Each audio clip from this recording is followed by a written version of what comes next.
The medical station smelled like metal and fear.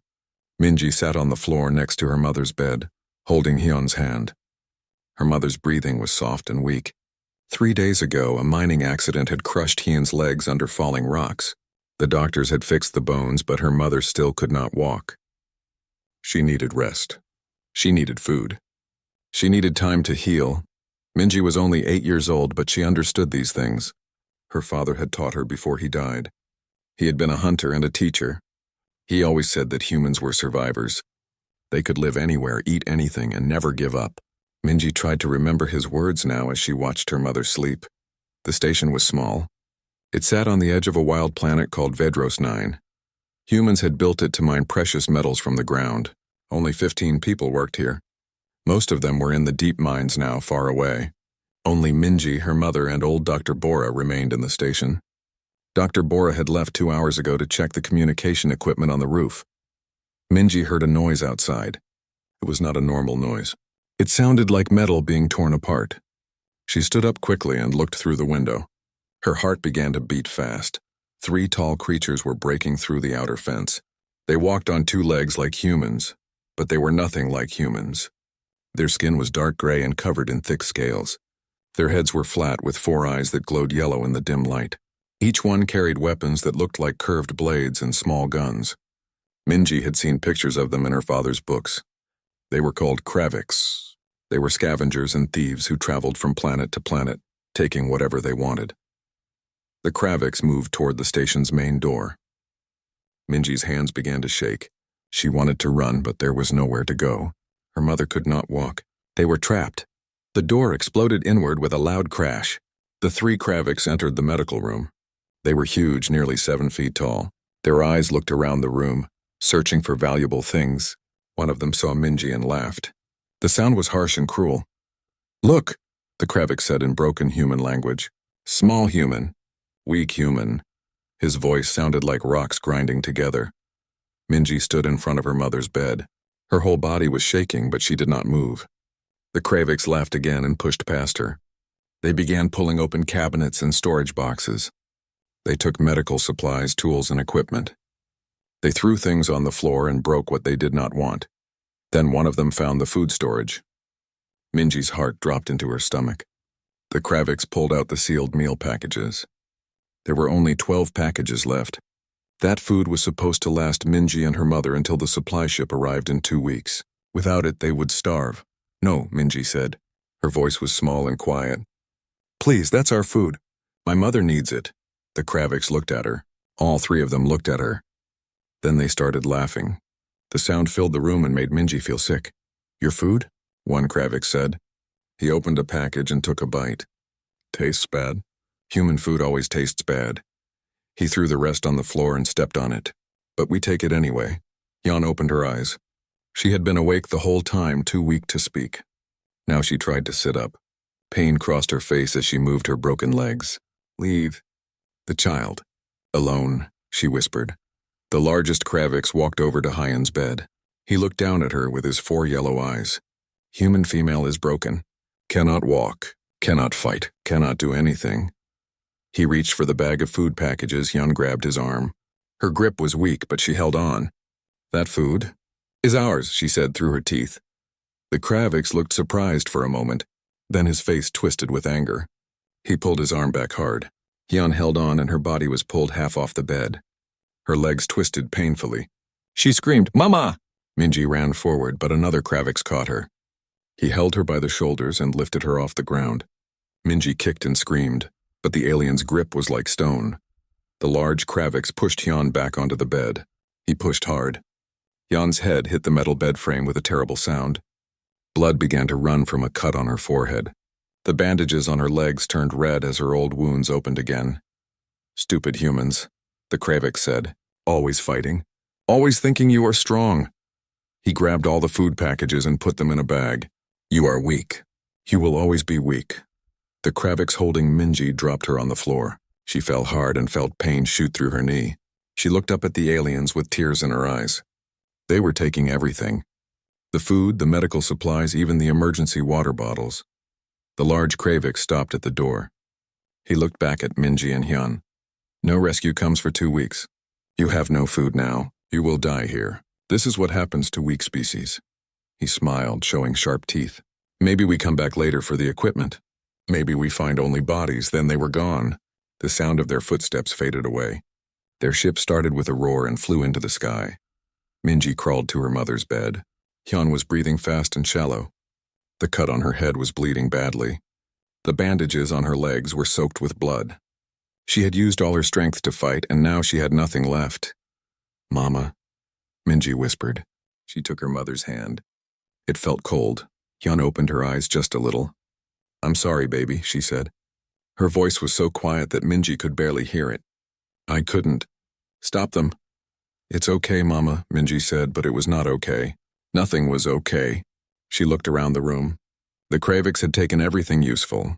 They had even broken the distress beacon on the wall. The red light that usually blinked was now dark and dead. Dr. Bora was still on the roof. Minji hoped she was safe up there. But even if the doctor came back, what could she do? There was no food. No way to call for help. The supply ship would not come for 14 more days. Minji looked at her mother's face. Hyun's skin was becoming pale. She was losing too much blood. She needed food to make her body strong enough to heal. Without food, she would die. The room was very quiet now. Minji could hear her mother's breathing. She could hear her own heart beating. She could hear the wind outside the broken door. And then she made a decision. Minji stood up. She walked to the corner where her father's old backpack hung on a hook. She had kept it there since he died, never touching it. Now she took it down. Inside were some of his old things. A small knife, a broken compass, a water bottle, and his journal, filled with notes about hunting and surviving. Minji opened the journal. The pages were old and yellow. Her father's handwriting was messy but clear. She had read this journal many times, remembering him. Now she read it for a different reason. On one page, her father had drawn pictures of the animals on Vedros 9. There were small creatures and big creatures. There were fast creatures and slow creatures. And there was one creature that her father had marked with red ink. Under the picture he had written, "Thornback dangerous, do not hunt alone." Minji stared at the picture. The thornback was huge. It had thick armor on its back and sharp horns on its head. It was a predator that killed other animals for food. Her father's notes said that adult hunters were afraid of it, but thornbacks had meat. Lots of meat. Minji looked at her mother. Hyun's eyes were closed again. Her breathing was getting weaker. 14 days was too long. Her mother would not survive 14 days without food. Maybe not even 3 days. Minji put her father's journal in the backpack. She took the small knife and the water bottle. She went to the medical supply cabinet that the Kraviks had broken. Most things were gone, but they had left the laser cutter that Dr. Bora used for surgery. It was a small tool with a bright blue laser. Minji took it and put it in her backpack. She walked to her mother's bed one more time. She took Hyun's hand and squeezed it gently. "I'll be back, Mama," she whispered. "I'm going to get food. You just need to wait for me. Can you do that?" Hyun did not answer. She was too weak, but her fingers moved just a little, squeezing back. Minji wiped the tears from her eyes. She put on the backpack. It was too big for her small body, but she adjusted the straps as tight as they would go. Then she walked out the broken door into the alien forest. The twin suns of Vedros 9 were setting, painting the sky orange and purple. The forest looked dark and dangerous. Somewhere in there was a thornback. Somewhere in there was the food her mother needed. Minji was only 8 years old. She was small and weak compared to the Kraviks. She was small and weak compared to the thornback. But she was human, and humans were survivors. She took her first step into the forest. Behind her, the medical station grew smaller. Ahead of her, the shadows grew deeper. The hunt had begun. The forest was nothing like the forests on Earth that Minji had seen in pictures. The trees here were tall and twisted with black bark that felt like rough stone. Their leaves were dark blue and hung down like curtains. Strange sounds came from everywhere. Clicking sounds, growling sounds, the sound of something large moving through the bushes. Minji walked carefully, watching where she put her feet. The ground was covered in thick moss that made every step soft and quiet. That was good. She needed to be quiet. The thornback would hear her if she made too much noise. She had been walking for almost an hour. The twin suns had set completely now, but Vedros 9 had 3 small moons that gave enough light to see. Everything looked silver and blue. Shadows moved everywhere. Some of them were just plants moving in the wind. Some of them were animals. Minji stopped and opened her father's journal. She used the small light on her water bottle to read his notes. Her father had written about thornback hunting patterns. They hunted at night. They preferred to stay near water. They marked their territory by scratching trees with their horns. She looked around and saw scratches on a nearby tree. They were deep cuts higher than Minji could reach. Something big had made those marks. Something with sharp horns. Her heart started beating faster. She was scared. Of course she was scared. Only a fool would not be scared. But her father had taught her that fear was good. Fear kept you alert. Fear kept you alive. The trick was to not let fear control you. Minji closed the journal and put it back in her backpack. She took out the laser cutter and checked it. The battery showed full power. Good. She would need every bit of power it had. She continued walking, following the scratch marks on the trees. They led her deeper into the forest. After a while, she heard a new sound. Water. Running water. She moved toward it and found a stream. The water was clear and moved fast over smooth rocks. Minji remembered her father's notes. Thornbacks stayed near water. She was close. She followed the stream, stepping carefully on the rocks at its edge. The moss here was wet and slippery. She almost fell twice but caught herself. She could not afford to fall. If she hurt herself, she would not be able to help her mother. Then she smelled something. It was a bad smell. The smell of death and blood. Minji covered her nose with her hand and kept moving forward. The smell got stronger. She climbed over a large rock and looked down. There, in a small clearing next to the stream, was the thornback. It was bigger than she had imagined. Much bigger. It was at least 12 feet long from its nose to its tail. Its body was covered in thick armor plates that looked like dark metal. 6 powerful legs held up its massive body. Its head was wide and flat with 2 long horns that curved forward like spears. And its eyes. It had 4 eyes just like the Kravix, but these eyes were different. They were dark red and filled with animal intelligence. The thornback was eating something. Another animal. Minji could not tell what it had been before the thornback killed it. Now it was just meat and bones. Minji ducked behind the rock. Her whole body was shaking. That creature was enormous. How could she possibly kill it? She was just a small girl with a medical laser cutter. This was insane. This was impossible, but her mother was dying. Her mother needed food. And this thornback had more meat than Minji and her mother could eat in a month. Minji took deep breaths, trying to calm down. She opened her father's journal again and read his notes about thornbacks. She read them 3 times, memorizing every word. Thornbacks were strong. Their armor could stop bullets. Their horns could pierce metal. They were fast when they charged. They were aggressive when threatened. They were apex predators that feared nothing. But they had weaknesses. Every creature had weaknesses. Their armor did not cover their entire body. The joints where their legs connected to their body were vulnerable. The underside of their neck, just behind their jaw, had thinner skin. And their eyes. Their eyes were not protected. But to reach those weak spots, Minji would need to get close. Very close. Close enough for the thornback to kill her with one swing of its head. She needed a plan. Her father always said that humans were not the strongest species in the galaxy. They were not the fastest or the toughest. But humans were smart. Humans could plan. Humans could use tools. That was their greatest strength. Minji looked around the clearing. She studied the trees, the rocks, the stream. She studied the thornback's movements as it ate. She thought about the things in her backpack. The laser cutter, the knife, the water bottle, her father's journal. Then she thought about the medical station. What had the Kravix left behind? What could she use? And then she remembered. The power cables. The Kravix had torn out most of the electrical equipment, but they had left the cables in the walls, old cables that still had power running through them. And the fuel cells. The emergency fuel cells that powered the backup generator. The Kravix had not taken those because they were heavy and not very valuable. An idea started forming in Minji's mind. It was a crazy idea, a dangerous idea, but it might work. She slowly backed away from the rock. She moved as quietly as she could, watching the thornback the whole time. The creature kept eating, unaware of her presence. Good. When she was far enough away, Minji turned and ran back toward the medical station. She ran as fast as her small legs could carry her. Branches scratched her face. Roots tried to trip her. But she did not stop. She had a plan now, and she needed to act quickly. She reached the medical station 20 minutes later. She was breathing hard and her legs hurt, but she did not rest. She went straight to the generator room in the back of the station. The room was a mess. The Kraviks had destroyed most of the equipment looking for valuable parts. But the fuel cells were still there. 3 large cells, each one the size of a backpack. They were heavy, but Minji was stronger than she looked.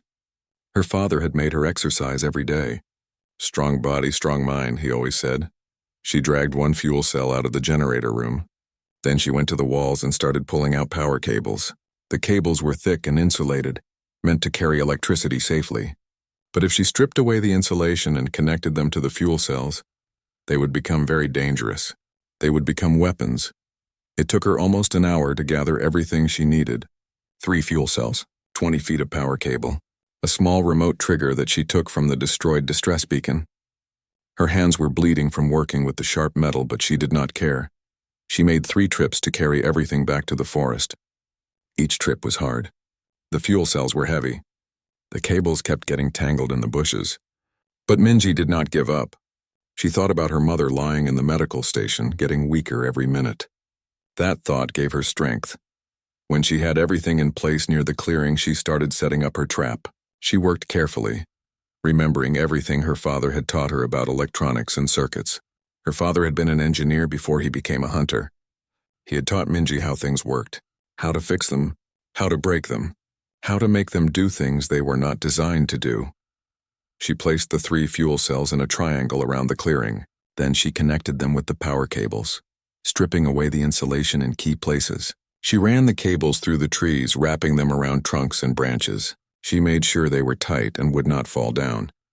The fuel cells had a safety feature. They would not explode unless they overheated badly. But if she triggered them all at the same time and overloaded the cables, they would create massive electrical discharge. The electricity would run through the cables, and anything touching those cables would be electrocuted. She connected the remote trigger to the first fuel cell. It was a simple device. Press the button, and it would send a signal to overload the cells. But the range was short. She would need to be close. Very close. When everything was ready, Minji climbed up a tree at the edge of the clearing. She sat on a thick branch and looked down at her trap. The cables were almost invisible in the dark. The fuel cells were hidden behind rocks and bushes. The thornback would not see them. Now she needed to make the thornback come into the trap. She needed to make it angry. She needed to make it chase her. Her father's journal had notes about thornback behavior. They were territorial. They attacked anything that threatened them or their food. If Minji could make the thornback chase her, she could lead it right into the trap. But she would have to be fast. And she would have to be perfect. One mistake and the thornback would kill her. Minji took several deep breaths. She thought about her mother. She thought about her father. She thought about all the things they had taught her. Be smart, be brave, be human. She climbed down from the tree and picked up a large rock. Then she walked to the edge of the clearing where the thornback was still eating. The creature had its back to her. Minji threw the rock as hard as she could. It hit the thornback on its armored back with a loud clang. The thornback stopped eating. Its 4 red eyes turned toward Minji. Its mouth opened, showing rows of sharp teeth. It made a sound. A deep rumbling growl that made the ground vibrate. Minji stood there, her small body shaking with fear. But she did not run. Not yet. The thornback stood up on its 6 legs. It was even bigger when it was standing. It lowered its head, pointing its sharp horns at Minji. The growl became a roar. "Come on," Minji whispered. "Chase me." The dead thornback looked even bigger now that it was not moving. Minji stood next to it, and the creature's body was taller than she was. Its armor plates were thick and dark, still warm from the electricity that had burned through it. Steam rose from the scorched areas where the cables had touched. Minji's hands were still shaking. She had killed this thing. She could barely believe it. Part of her wanted to run back to the medical station and tell her mother what she had done. But another part of her, the practical part that her father had taught, knew that killing the thornback was only half the job. Now she needed to get the meat. She looked at the creature's body and tried to remember everything her father had taught her about field dressing an animal. He had shown her once with a small deer-like creature they had caught. That animal had been maybe 50 pounds. The thornback was probably 2,000 pounds. Maybe more. Minji could not possibly carry the whole thing. She would need to cut away the best meat and leave the rest. That felt wasteful, but she had no choice. Her mother needed food soon. Minji could not spend days trying to transport an entire thornback. She knelt beside the creature and touched its skin. The unarmored parts were rough and thick like leather. She took out her father's knife. It was a good knife, sharp and strong, but it looked very small compared to the thornback. Minji started cutting at one of the leg joints where the armor was thinnest. The knife worked, but it was hard. The thornback's skin was tough. She had to saw back and forth using all her strength. Sweat dripped down her face. Her arms began to ache after just a few minutes. After almost half an hour, she had cut through the skin and muscle to reach the meat underneath. It was dark red, almost purple. It did not look much different from the meat humans ate on Earth. That was a good sign. Her father's note said that thornback meat was safe for humans to eat. Some alien meat was poisonous. But thornbacks were protein-based life forms like humans. Their meat would give nutrition. Minji cut away a large chunk of meat about the size of her backpack. It was heavy. She wrapped it in a piece of cloth from her backpack and set it aside. Then she started cutting more. While she worked, she heard sounds in the forest around her. Other animals were out there watching. They could smell the blood. They knew something had died. Soon they would come to eat what was left. That thought made Minji work faster. She did not want to fight off scavengers. She was tired and hurt. Every muscle in her body ached. Her hands were covered in blisters from setting up the trap and pulling the cables. Blood and dirt covered her clothes. She wanted to rest, but she could not. Not yet. She cut away 3 more large pieces of meat. That would be enough. Maybe 30 or 40 pounds total. It was all she could carry. She wished she could take more, but her small body had limits. Just as she finished wrapping the last piece, she heard a new sound. It was a low growl, coming from the trees at the edge of the clearing. Minji looked up and saw them. Eyes, yellow eyes, watching her from the shadows. Not just one pair, many pairs. They were scavengers called rippers. Her father had written about them. They were about the size of large dogs with long bodies and short legs. They traveled in packs and ate anything they could find. They were not as dangerous as a thornback, but they were dangerous enough, especially in groups, especially when they were hungry. Minji counted at least 6 pairs of eyes, maybe more hidden in the darkness. The rippers were waiting to see what she would do. They wanted the thornback's body, but they were afraid of her. They had seen her kill the apex predator. That made them cautious. But if she showed weakness, if she ran, they would chase her, and she could not fight off 6 rippers while carrying meat. Minji stood up slowly. She picked up the laser cutter with one hand. It was almost out of power, but the rippers did not know that. She pointed it at the closest pair of yellow eyes and pressed the button. The blue laser glowed bright in the darkness. The ripper backed away, making a hissing sound. The other rippers moved nervously. "This is mine," Minji said out loud. Her voice sounded small and scared even to her own ears. She tried again, louder this time. "This is my kill. Go find your own food." The rippers did not understand her words, but they understood her tone. They understood the laser in her hand. They understood that she was not afraid. Or at least she was pretending not to be afraid. Sometimes pretending was enough. Minji backed away slowly, keeping the laser pointed at the rippers. She bent down and picked up her backpack with the meat wrapped inside.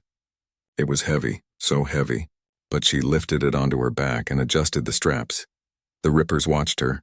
One of them took a step forward. Minji swung the laser toward it and it stopped. "Stay back," she said. She took another step backward, then another. The rippers followed, staying at the edge of the clearing. They moved like shadows low to the ground. Minji could see their teeth now, sharp teeth designed for tearing meat. Her foot caught on a root and she stumbled. For a moment she almost fell. The backpack shifted on her back, throwing her off balance. The rippers saw their chance. 3 of them rushed forward. Minji shouted and swung the laser cutter wildly. The blue beam cut through the air. It caught one ripper across the face, and the creature screamed and ran back into the trees. The other 2 stopped their charge, uncertain now. Minji's heart was pounding so hard she thought it would break out of her chest. She turned and ran. The backpack bounced on her back, heavy and awkward. She could hear the rippers following behind her, their claws clicking on the rocks. She ran through the forest as fast as she could. Branches hit her face. Her foot slipped on wet moss, but she did not stop. She could not stop. The medical station was still a mile away. Maybe more. She had to keep moving. Behind her, the Rippers were making their decision. They could chase this small human who had killed a Thornback, or they could stay and eat the Thornback's body without fighting for it. The choice was easy. The sounds of pursuit faded. Minji risked a glance back and saw the Rippers returning to the clearing. They had decided the Thornback was enough. They did not need to chase the human. Minji kept running anyway. She did not trust them to stay away.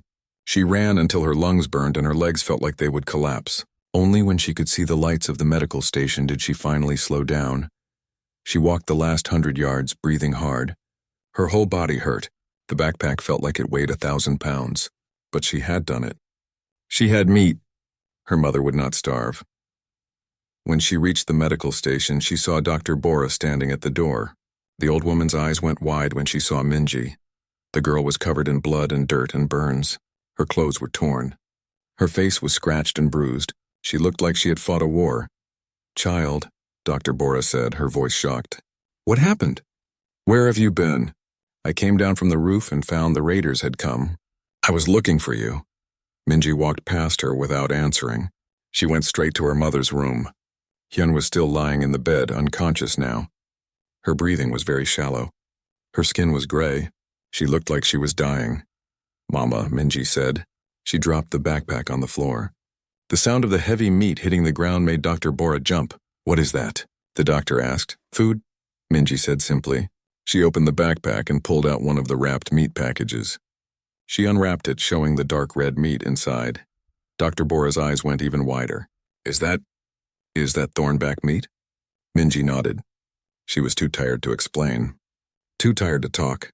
She took out her father's knife and started cutting the meat into smaller pieces. Her hands moved automatically, following the steps her father had taught her. Dr. Bora stared at her for a moment longer. Then she seemed to understand. She rushed to help. "I'll start a fire in the cooking unit," she said. "We need to cook this properly. And I need to treat your wounds. And we should clean your mother's bandages. And the meat first," Minji interrupted. Her voice was firm. "Mama needs to eat."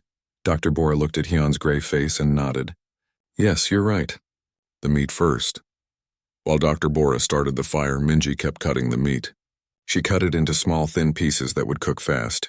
Her father had taught her that thin meat cooked better than thick meat. It was easier to digest too, which was important for someone who had not eaten in days.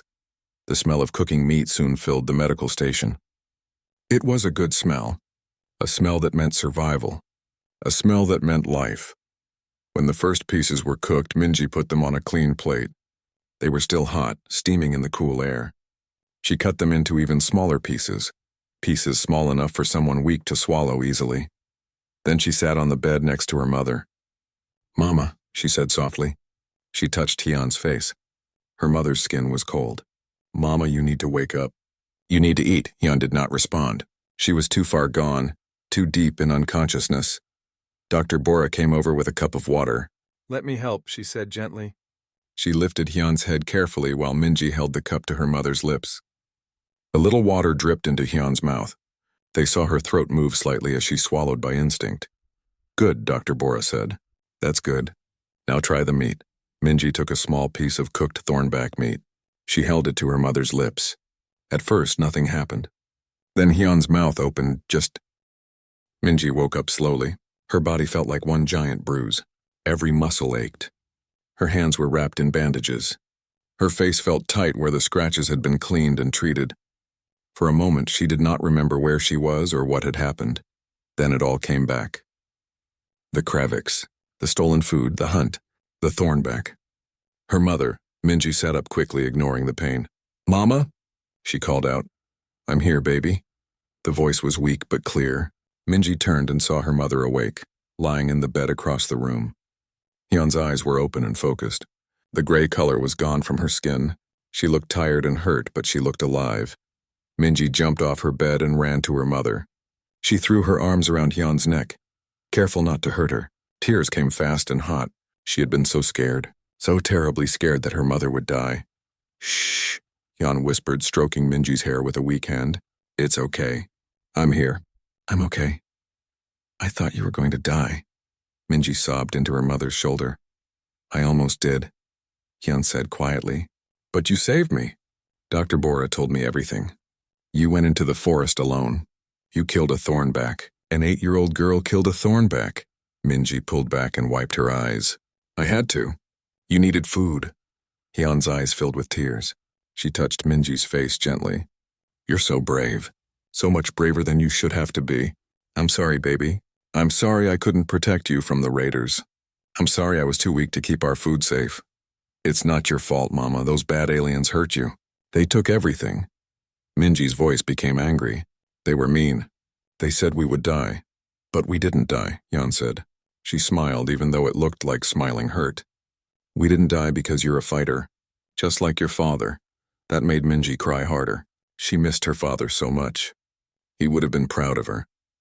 She knew he would have been proud. Dr. Bora came into the room carrying a plate of cooked thornback meat. Good morning, she said with a warm smile. I see our patient is awake. Hyun, you need to eat more. And Minji, you need to eat too. You both need to build your strength. They ate together, the three of them. The thornback meat was tough and had a strange taste. Not bad, but different from earth meat. But it was nutritious. Minji could feel energy coming back to her body with every bite. While they ate, Dr. Bora explained what had happened while Minji slept. You were asleep for almost 15 hours, she said. Your body needed rest after what you did. I fed your mother every few hours. She's eaten almost 2 pounds of meat now. Her blood count is improving. Her wounds are healing better. How long until I can walk? Hyun asked. Dr. Bora frowned. Your legs were badly damaged in the mining accident. Then the Kravix reopened those wounds. You need at least 3 more weeks of rest, maybe 4. The bones are healing, but the muscles and tissue need time. We don't have 3 weeks of food, Hyun said, worry in her voice. Yes, we do, Minji said. She looked at Dr. Bora. How much meat did I bring back?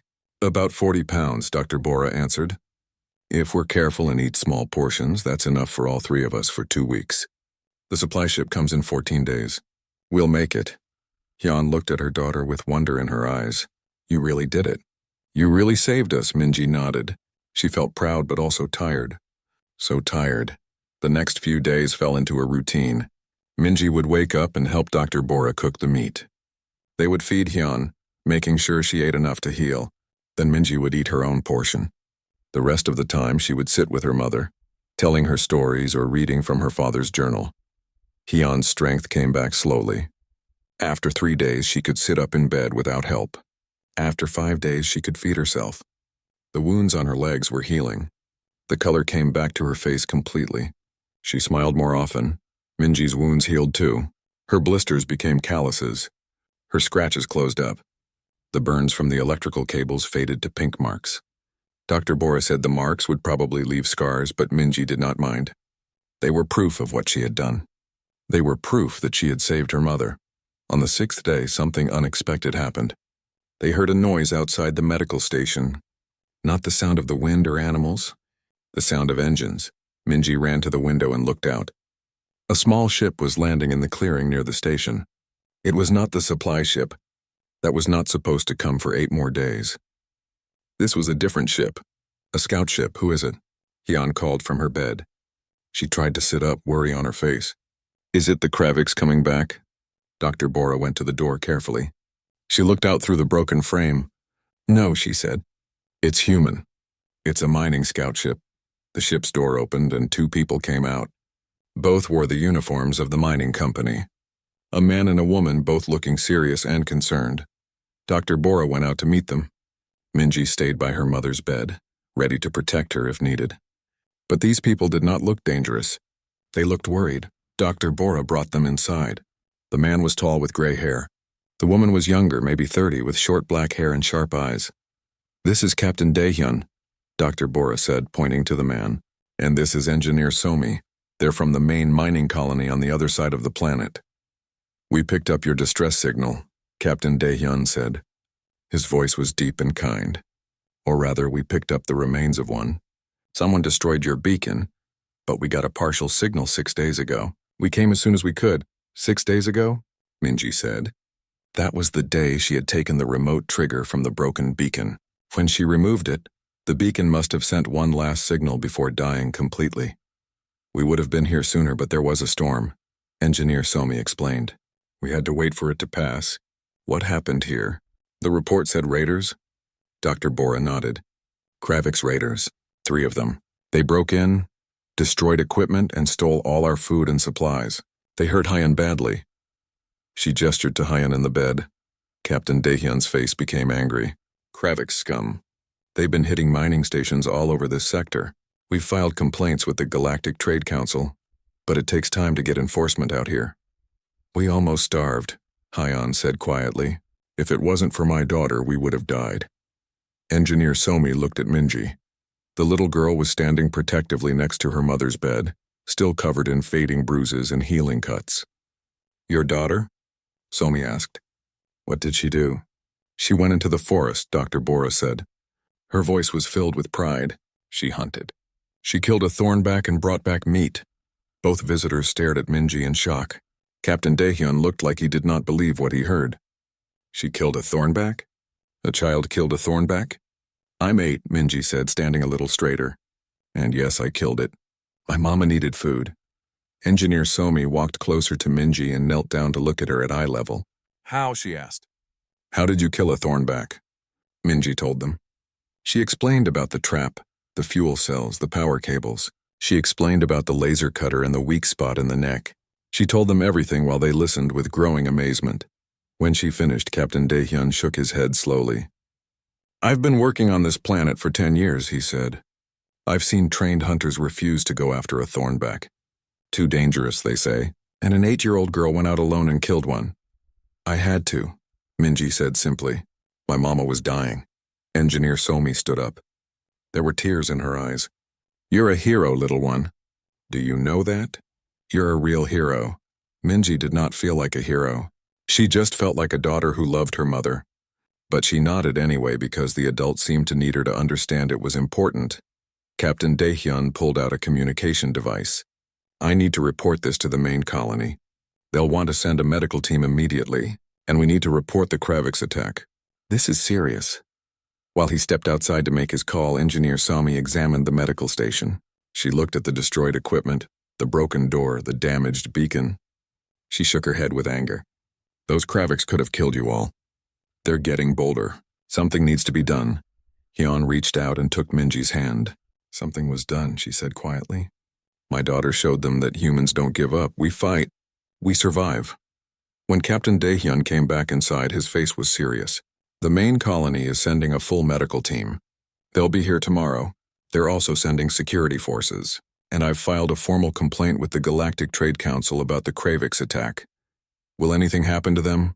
Minji asked. The aliens who hurt my mama? Captain Daehyun knelt down to look at Minji. I hope so, he said. The council takes attacks on medical stations very seriously, especially when children are involved. The Kraviks will be hunted down and brought to justice. Good, Minji said firmly. Her voice sounded older than 8 years. They should pay for what they did. Engineer Somi brought in supplies from their ship. Food packages, medical equipment, new bandages. She also brought something special, a portable medical scanner. She used it to examine Hyun's legs. The healing is progressing well, Somi said after a few minutes. Better than expected, actually. The protein from the thornback meat is helping. You have good instincts, young Minji. You brought back exactly what your mother needed. That night, Captain Daehyun and Engineer Somi set up temporary quarters in the medical station. They fixed the broken door and set up 2 weeks passed. Hyun could walk now, though she still used a cane for support. Her legs were weak, but they were healing. Every day she grew stronger. Every day she smiled more. The medical team had declared her recovery miraculous. They said the quick treatment and good nutrition had saved her from permanent damage, but everyone knew the real miracle was Minji. The story of the 8-year-old girl who killed a thornback to feed her mother had spread across the mining colony. Workers stopped Minji in the hallways to shake her hand. Engineers asked to see her medal. Children looked at her with wide eyes full of wonder. Minji did not like all the attention. She just wanted things to go back to normal. But Captain Daehyun told her that things would never be quite normal again. She had done something remarkable, and people needed to hear about it. On the 14th day after the Kravik's attack, a special ship arrived at the medical station. It was not a mining ship or a supply ship. It was a diplomatic vessel from the Galactic Trade Council. The ship was sleek and silver with the symbol of the Council on its side, a circle of stars representing all the member species. 3 figures emerged from the ship. One was human, a tall man in a formal suit named Ambassador Jinho. The other 2 were aliens. One looked like a tall bird with blue feathers and large golden eyes. The other was short and stocky, covered in gray fur with 4 arms. Minji recognized them from her father's books. A Varani and a Kothos. Both were peaceful species who worked with the Trade Council to maintain order in the galaxy. Captain Daehyun met them at the door and brought them to the medical station's common room. Hyun sat in a chair with Minji standing beside her. Dr. Bora stood nearby. The entire mining team had gathered to see what would happen. Ambassador Jinho spoke first. "I am here on behalf of the Galactic Trade Council," he said formally. "We have completed our investigation into the Kravix attack on this station. We have also heard reports of the remarkable events that followed. I am here to deliver our findings and to meet the young human who has captured the attention of the entire sector." He looked at Minji when he said this. His eyes were kind but serious. The Varani stepped forward. Its voice was high and musical, translated by a device it wore around its neck. "We are Ambassador Kiran of the Varani Assembly. We wish to hear the full account of what happened here. May we speak with the child?" Hyun put her hand on Minji's shoulder. "Only if she wants to," she said protectively. Minji looked up at her mother, then at the ambassadors. She nodded. "I'll tell you what happened." For the next hour, Minji told her story again. But this time, Captain Daehyun had prepared something special. He had recovered the security footage from the station's damaged systems. The screens in the common room lit up, showing everything that had happened. The ambassadors watched in silence as the footage showed the Kravix breaking into the station. They saw the raiders destroying equipment and stealing supplies. They saw the moment when Hyun tried to stop them and was struck down. They saw Minji crying beside her unconscious mother. Then the footage switched to the forest. Captain Daehyun had recovered Minji's small emergency tracker that she wore on her wrist. It had recorded everything. The ambassadors watched as the tiny human girl set her trap using fuel cells and power cables. They watched her throw the rock at the thornback. They watched her run with the massive predator chasing behind her. When the trap was triggered and electricity exploded across the clearing, the Kothos ambassador made a surprised sound. When Minji slid under the thornback and used the laser cutter on its neck, the Varani covered its eyes with its wing. The footage showed Minji cutting meat from the thornback. It showed her confrontation with the Rippers. It showed her stumbling back to the medical station with the heavy backpack. It showed her feeding her mother with shaking, bloody hands. When the footage ended, the room was completely silent.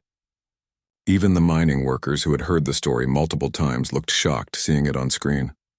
Ambassador Jinho was the first to speak. His voice was thick with emotion. "In my 20 years serving the Trade Council, I have never seen anything like this. A child, an 8-year-old child, faced an apex predator alone and won, not with superior weapons or armor, not with help from adults, but with intelligence, courage, and determination." The Varani ambassador Kiran turned to Minji. "Why did you do this? You must have known you could die. Why take such a terrible risk?" Minji looked at the bird-like alien with confusion. The question seemed strange to her. "My mama needed food," she said simply. "She was dying. I had to try." "But you're a child," Kiran said. "You could have waited for rescue. You could have let the adults handle it." "The adults couldn't handle it," Minji said. She was not being rude, just stating a fact. Mama couldn't walk. Dr. Bora was one person. The other workers were far away in the mines. There was nobody else. It was just me. The Kothos ambassador spoke for the first time. Its voice was deep and rough. "The Kravix who attacked you have been captured. They are being held on a council station awaiting trial. They claim they did nothing wrong. They say they simply took unwanted supplies from a weak species.